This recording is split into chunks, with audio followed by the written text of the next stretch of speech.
कृषि जीव विज्ञान का 5वां लेसन अपने स्टार्ट किया था और लास्ट वीडियो में अपने डिस्कस कर लिया था कि क्या डेफिनेशन है प्लांट पैथोलॉजी की, शब्दावली क्या है। आज डिस्कस करने जा रहे हैं पैथोजन। पैथोजन आपको समझाए थे कि जो रोग उत्पन्न करने वाले कौन कौन से कारक हैं। एक एक कारक को लेंगे और इस लेसन में उनके सामान्य फीचर क्या हैं, न्यूट्रिशन कैसे प्राप्त करते हैं, कितने प्रकार के पैथोजन पाए जाते हैं, ये सब बातें इसमें डिस्कस की जाएंगी। और स्टार्टिंग में सबसे पहला जो पैथोजन है उसको अपन फंजाई कहते हैं। फंजाई, फंगस, फंजाई, फंगी भी लिखा होगा कई किताबों में। हिंदी में इसको अपन कवक, फफूंद, ईस्ट ऐसे नाम आएंगे। प्लांट में सबसे अधिक जो रोग होते हैं ना वो कवक द्वारा ही होते हैं। ये बहुत दफ़ा एग्जाम में क्वेश्चन आया है, जेट वगैरह में, कंपटीशन। ये प्लांट में जो सबसे अधिक रोग फैलाने वाला जो रोगजनक है, पैथोजन है, उसका नाम क्या है? फंजाई। अभी अपने जो डिस्कस किए लास्ट वीडियो में 3 नाम डिस्कस किए थे, आलू का पछती झुलसा, अंगूर का डाउनी मिल्ड्यू और धान का ब्राउन स्पॉट ऑपराइस। तीनों रोग किसके द्वारा होते थे? कवक द्वारा। इसलिए सबसे इंपॉर्टेंट क्या है? कवक। इस कवक का जो अध्ययन किया जाता है, study of fungus we called mycology. Study of fungus यानी कवकों का जो अध्ययन क्या कहलाता है? माइकोलॉजी। जैसे पैथोलॉजी क्या कहलाता है? रोग विज्ञान। ऐसे ही कवक विज्ञान है। इसके father P.A. माइकेली, father of mycology, P.A. माइकेली। ये अब ये कवक हैं क्या हैं, कैसे ये पोषण प्राप्त करते हैं? यूकैरियोटिक होते हैं। इसका अर्थ समझ गए? यूकैरियोटिक क्या होते हैं? जिसमें केंद्रक वेल डेवलप्ड होता है। आपने 10th क्लास में या उससे पहले पढ़ा होगा। प्रोकैरियोटिक और यूकैरियोटिक ऐसे सूक्ष्म जीव जिसमें केंद्रक झिल्ली पाई जाती है और न्यूक्लियस वेल डेवलप्ड होता है, वो कहलाते हैं यूकैरियोटिक। दूसरा इसमें क्लोरोफिल एब्सेंट होता है। इसका अर्थ क्या हुआ? ये फूड बनाने की कैपेसिटी नहीं होती, क्लोरोफिल एब्सेंट होता है। यूनिसेलुलर, मल्टीसेलुलर, एक कोशीय बहुकोशीय भी हो सकते हैं। और तंतुमय सूक्ष्म जीव हैं, इसी का डिस्कस आगे आएगा। तंतुमय समझते हो आप? थ्रेड लाइक स्ट्रक्चर, धागेनुमा रचना होती है, पतले नुमा। यहाँ देखो इसके जनरल फीचर्स क्या हैं, सामान्य लक्षण क्या हैं, और ब्रीफ में आपको समझना है एक एक को। हैबिटेट का अर्थ है आवास। ये कहाँ कहाँ पाए जाते हैं? दुनिया में सभी जगह ये उपलब्ध होते हैं, सर्वत्र पाए जाते हैं, सभी जगह। इसका अर्थ क्या? यूनिवर्स में, ब्रह्मांड में जहाँ कहीं भी सब जगह पाए जाते हैं। और 4 प्रकार से ये 4 प्रकार हैं जहाँ से पोषण प्राप्त करते हैं, और 4 इसके नाम दे रखे हैं। इसको डिस्कस आगे करेंगे। सेप्रोफाइट, मर्तजीवी, अपन बात कर लेते हैं। सिम्बायंट, सहजीवी। पैरासाइट, परजीवी। हाइपर पैरासाइट, परजीवी के ऊपर परजीवी। यानी 4 प्रकार से रह सकते हैं दुनिया में। इसी का डिस्कशन आगे आएगा। Saprophyte, symbiont, parasite, hyper parasite. Next thallus. इनका जो आकार है उसको थैलस कहा जाता है। ये बड़ा इंपॉर्टेंट क्वेश्चन है, थैलस। इसका अर्थ है कि इसमें न तो रूट, स्टेम, लीफ बटे हुए नहीं होते। कवक के प्लांट का ही रूप है, लेकिन इसमें अपन पहचान नहीं सकते कि ये क्या है। इसलिए ये थैलस की परिभाषा, जड़, तना, पत्ती में इनको विभाजित नहीं किया जा सकता, वो आकृति थैलस कहलाती है। कवक जाल, ये माइसीलियम, धागेनुमा संरचना होती है, ऐसे ऐसे आड़े तिरछे धागे होते हैं। और इसके आगे 2 तरह के माइसीलियम पाया जाता है, एक तो पटयुक्त और पटहीन। इसको आगे डिस्कस करेंगे, पटयुक्त और पटहीन। ये बड़ा इंपॉर्टेंट है, इसको अंडरलाइन कर लेना।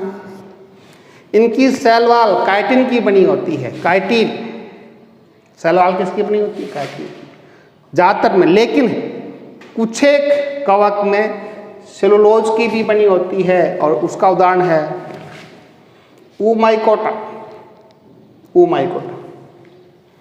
काइटिन की बनी होती है। ये क्वेश्चन आता है, 1 नंबर का क्वेश्चन आता है जनरली आपके बोर्ड में अगर आता है तो, कि कवक की सेल वॉल किससे बनी होती है, तो सामान्यतः तो किससे, काइटिन की, लेकिन कुछ कवकों में सेलुलोज की भी बनी होती है।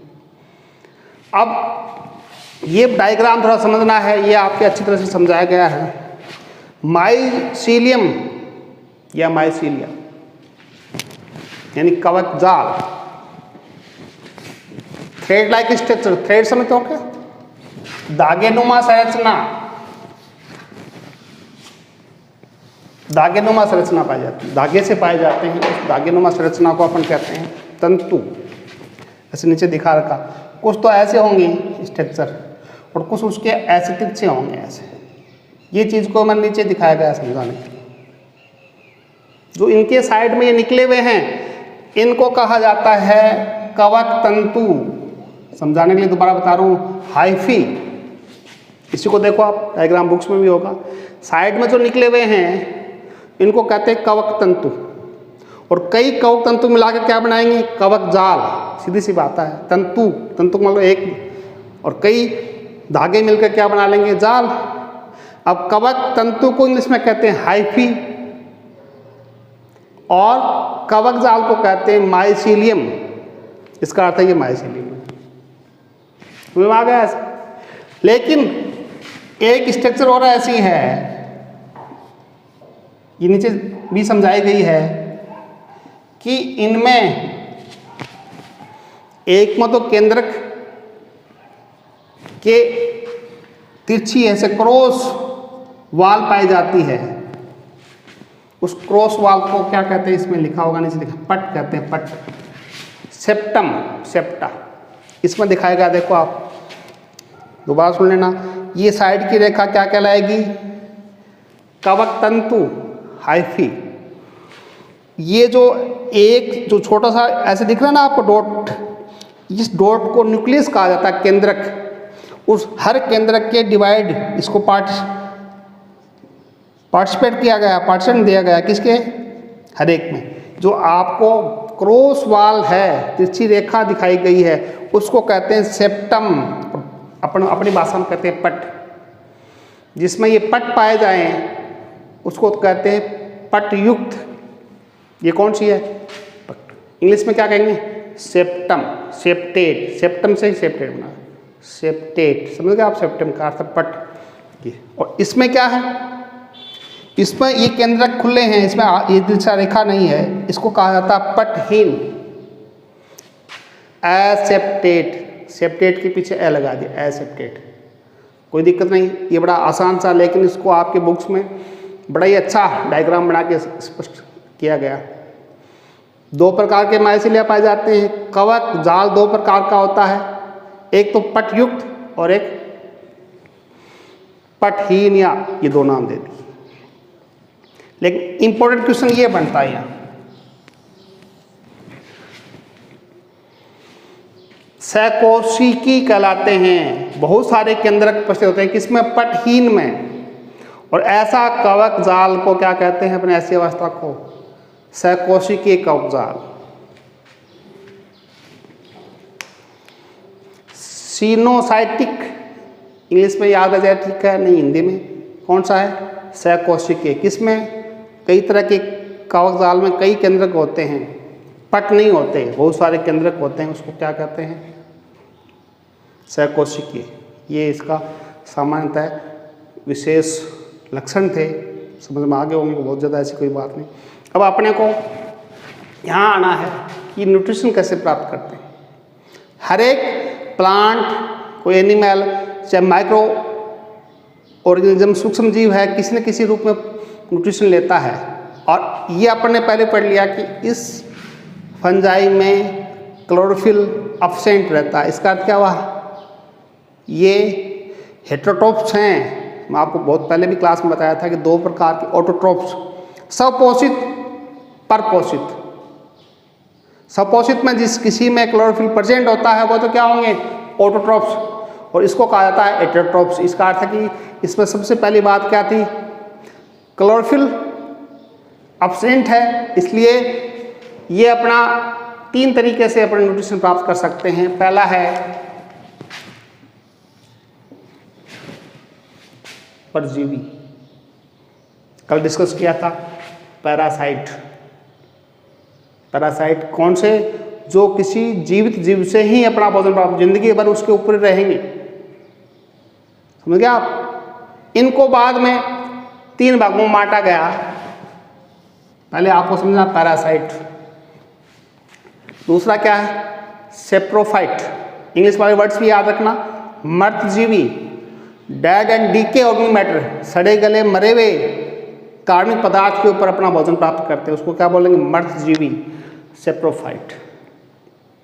और थर्ड वन है सिम्बायोंट, सहजीविता। आपको बताया सिम्बायोसिस, यानी दो कोई ऐसे जीव आपस में मिलकर रहेंगे और एक दूसरे का क्या करेंगे, सहयोग करेंगे। इस तरह का अगर कोई न्यूट्रिशन पाया जाता है उसको कहा जाता है सिम्बायोंट या सिम्बायोसिस, सहजीविता, सहजीवन। ये 3 प्रकार के हों। पहले वाले में पैरासाइट को 3 भागों में बांटा गया, ये इंपॉर्टेंट है, इसको 3 भागों में बांटा गया है। ऑब्लिगेट पैरासाइट, ऑब्लिगेट पैरासाइट, अविकल्पी परजीवी, ये आपको पहले बताया था, अविकल्पी परजीवी, इनके पास कोई ऑप्शन नहीं है सिवाय पैरासाइट के, अविकल्पी परजीवी, समझ गए आप। इसका अर्थ क्या हुआ, ये जिंदगी भर किसी के ऊपर, जीव के ऊपर रहेंगे।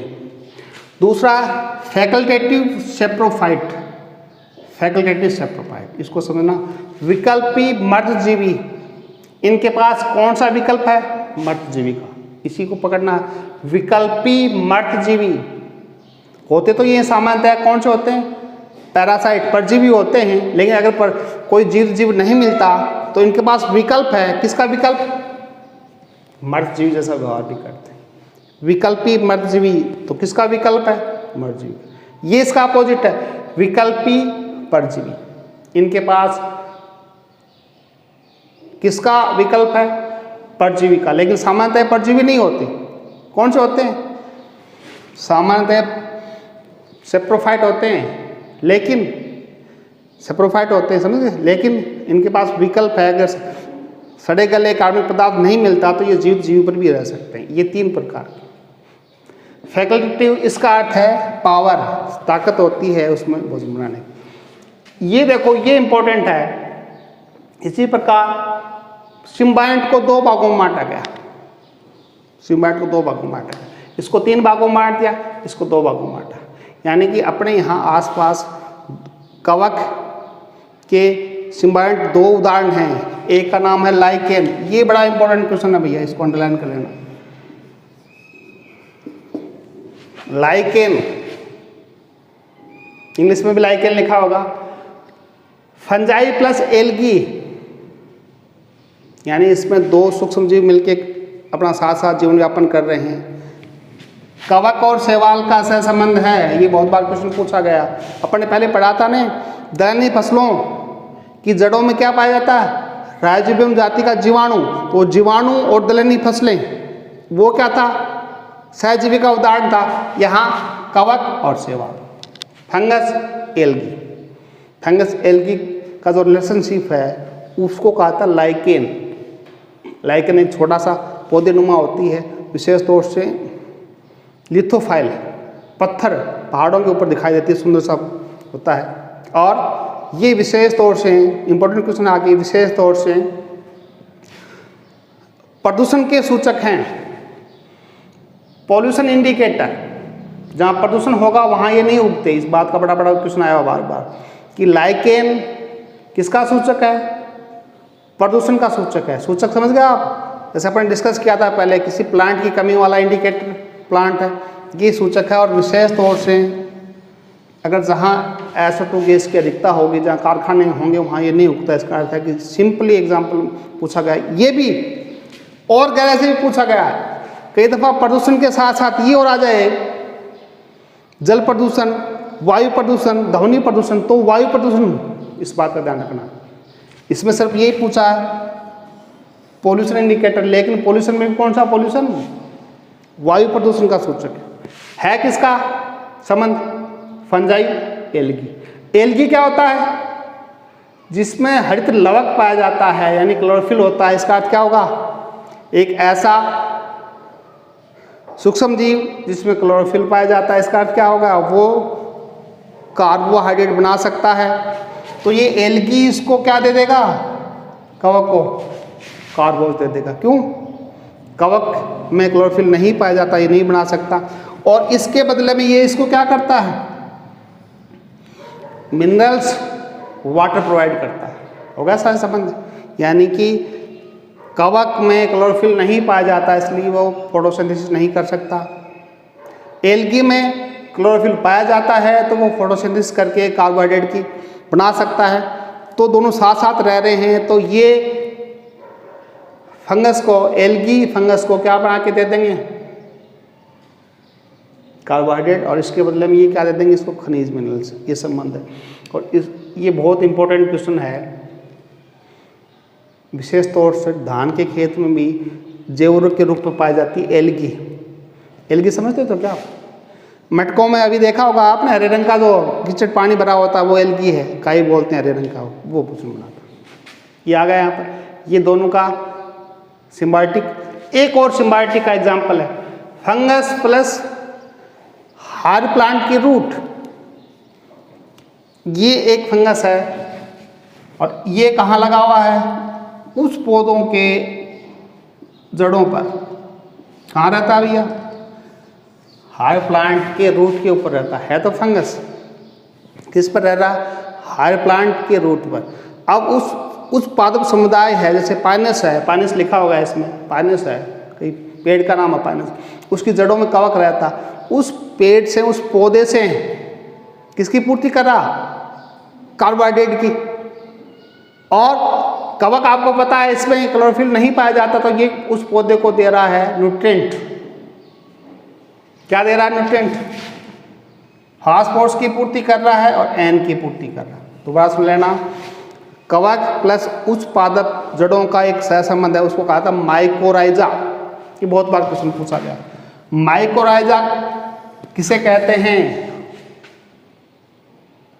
फंगस और उच्च पादप समुदाय का सहसंबंध। अब देख लो आप। और ये विशेष तौर से फास्फोरस की पूर्ति करते हैं, फास्फोरस को घुलनशील बनाते हैं। और आपने ये पढ़ा था अभी कि मृदा के अंदर, सोइल के अंदर फास्फेट स्थिर है, इमोबाइल है, मिलता नहीं। लेकिन कहते हैं अगर ये कवक उस पौधे की जड़ों के पास है तो उस पौधे को फास्फोरस की उपलब्धता बढ़ाता है। ये इसका सहसंबंध हो गया। इसके बदले में बढ़ाता है तो इसके बदले में क्या ले रहा है? कार्बन। ये माइकोराइजा का है। और ये एग्जाम्पल है उस कवक का, ग्लोमस। ग्लोमस एग्जाम्पल कवक। अब ये किसने खोजा? फ्रैंक नामक साइंटिस्ट है। कब खोजा? 1885।